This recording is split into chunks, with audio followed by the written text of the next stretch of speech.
আসসালামু আলাইকুম।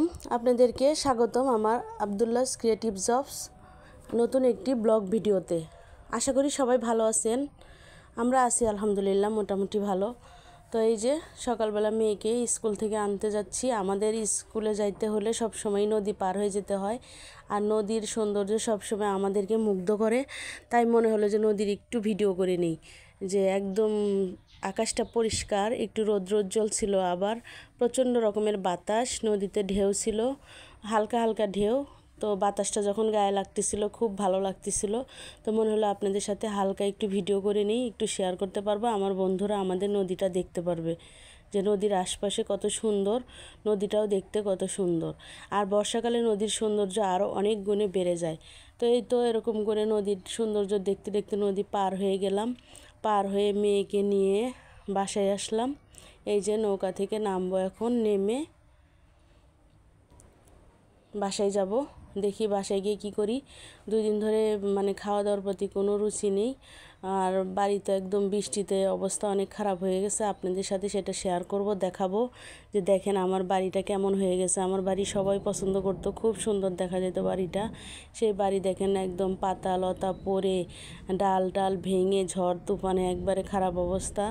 আর প্রচণ্ড মশা, এজন্য ওর আব্বু কোনো কাজ করতে পারে না। সবসময় বৃষ্টি হইতেই থাকে, যখন বৃষ্টি থামে তখন খুব খারাপ অবস্থা হয়। আমার ফুল গাছগুলো তো একদম টবের মধ্যে অনেক খারাপ অবস্থা হয়ে গেছিলো। ওগুলো একটু রোদ্র দিলাম, বাইরে রোদ উঠছে, একটু হালকা রোদ, তারপরেও দিয়ে দিলাম যে গাছগুলো একটু সতেজ হোক। আর মুরগির খামারের অবস্থা তো অনেক খারাপ, ভয়াবহ রকমের খারাপ। ওইটা আর এখন দেখাচ্ছি না, পরবর্তীতে ওইটা নিয়ে ভিডিও করব। তো একটু কাপড় চোপড় রোদ্রে দিয়েছিলাম, এগুলোকে উঠাবো এখন। আর গাছ থেকে কয়েকটা উস্তা পারবো, কারণ উস্তা ভর্তা খেলে যদি একটু রুচি বাড়ে, এটা ভাবতেছিলাম। আমার গাছেই কিছু উস্তা ধরেছে। তো দেখেন আম পাড়ার ভিডিও আপনাদের পরবর্তীতে দেখাবো। আমগুলো কেমন যেন নষ্ট হয়ে যাচ্ছিল, খুব বৃষ্টি তো, গাছপালার অবস্থাও খারাপ। এই দেখেন জামরুল গাছে পাইকে আছে, কিন্তু খাওয়ার মানুষ নাই। খাবে কিভাবে আপনাদেরকে দেখাই। এই যে নিচ থেকে আমি 3টা জামরুল পারবো। এই জামরুলটা নিয়ে কেটে আপনাদেরকে দেখাবো, কেন মানুষকে দেই না, নিজেরাও খাই না। দেখেন গাছের নিচে কত পড়ে আছে, একদম কি বলবো। মানুষ তো মনে করবে আমরা নষ্ট করতেছি। তো 2-3টা ফ্যামিলিকে দিয়েছিলাম, তারা বলে যে এগুলো তো আসলে খাওয়া যায় না। তো খাওয়া যায় না, এই জিনিসটা তো কষ্ট করে দেওয়ার কোনো মানে হয় না, আরও লজ্জা পাইতে হবে। তো ভাবছি নেক্সট টাইম এই গাছটাই কেটে ফেলবো। এই ফলগুলো আসলেই খাওয়া যায় না, কেমন যেন একটু বৃষ্টি হলেই নষ্ট হয়ে যায়। আর বৃষ্টি হওয়ার আগে একটু হালকা পাতলা মিষ্টি থাকে। তো এটা বৃষ্টির সময়ই বড় হয়, আর ওই সময়ই হয়। দেখেন গাছে কত, একটা ডাল কাটছে কিন্তু অন্য অন্য ডালে প্রচুর। আর বাড়ির অবস্থা তো দেখলেনই, খুবই খারাপ অবস্থা, খুবই খারাপ অবস্থা। আমার সুন্দর বাড়িটা একবারে নোংরা হয়ে গেছে। তো এগুলো বৃষ্টির দিনে এমনই থাকবে। এখন দেখি খামারে মুরগির কী অবস্থা। তো মুরগির ঘরে অন্ধকার, লাইট দিয়ে আসিনি, তাই আপনাদের সাথে ভিডিওটা শেয়ার করতে পারলাম না।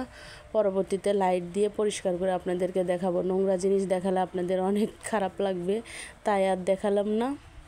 তো রোদ্রে কাপড়গুলো উঠিয়ে নিলাম।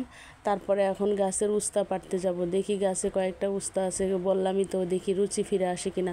কারণ ভাত একদম খেতে পারছি না, কেন জানি এমন হয়েছে, কোনো খাবারের প্রতি রুচি হচ্ছে না। কি খেলে ভালো লাগবে এটাও বুঝতে পারতেছি না, কেন এমন হয়েছে বুঝতে পারতেছি না। তো এই যে দেখেন সিঁড়িটা একটু মুছে নিলাম, এই ন্যাকড়াটা দিয়ে পাটা মুছে ঘরে উঠলাম, কারণ কাদা পায়ে লেগে গেছে। আমি অনেক সময় পরিষ্কার রাখার চেষ্টা করি, কিন্তু আসলে হয় না। পরিষ্কার করতে চাইলে পরিষ্কার করে করে উঠতে পারি না এই বর্ষাকালে। তো দেখেন এই জামরুল 3টা পেরে আনলাম। আর ফ্রিজে দেখি কি ফল টল আছে, কিছু লিচু আছে, আম আছে, এগুলো এখন বের করে নিব। কারণ কোনো কিছু খাওয়ার রুচি হচ্ছে না, দেখি এগুলো খেলে ভালো লাগে কি না। তো 2টা আম, 3টা লিচু আর 2-3টা জামরুল।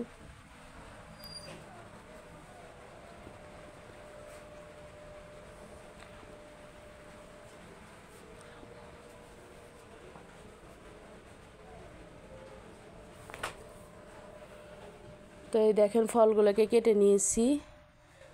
এখন খাওয়ার পালা, আপনাদেরকে একটু দেখাই খাইতে পারি কি না। একদমই রুচি হচ্ছে না। তো পিঙ্ক সল দিয়ে খাওয়ার চেষ্টা করলাম, কিন্তু পিঙ্ক সলটাও রুচি হচ্ছিল না। তো দেখি বিট লবণ আছে, বিট লবণ দিয়ে ট্রাই করে দেখি। তো মনে হলো একটু বিট লবণ দিয়ে হয়তো বা খেতে পারবো, ভালো লাগতে পারে। তো বিট লবণগুলো নিয়ে নিলাম। এখন দেখি আমার লিচুর প্রতি সবসময় আকর্ষণ, আর এই লিচুগুলো অনেক মিষ্টি, তারপরে আমার ইচ্ছা করতেছে না যে খাই, ভিতরে কোনো খাবারই ঢুকতেছে না, কেন যেমন হলো। তো এই যে একটু আম খাচ্ছি, তো আমি খাইতে থাকি। আমার খাইতে অনেক টাইম লাগবে, আমি আস্তে ধীরে খাইতে পারবো, আর খুব দ্রুত খাইতে পারবো না। অনেক খারাপ লাগতেছে, দোয়া করবেন সবাই আমার জন্য। ধন্যবাদ সবাইকে আমার ভিডিওটি দেখার জন্য। আসসালামু আলাইকুম।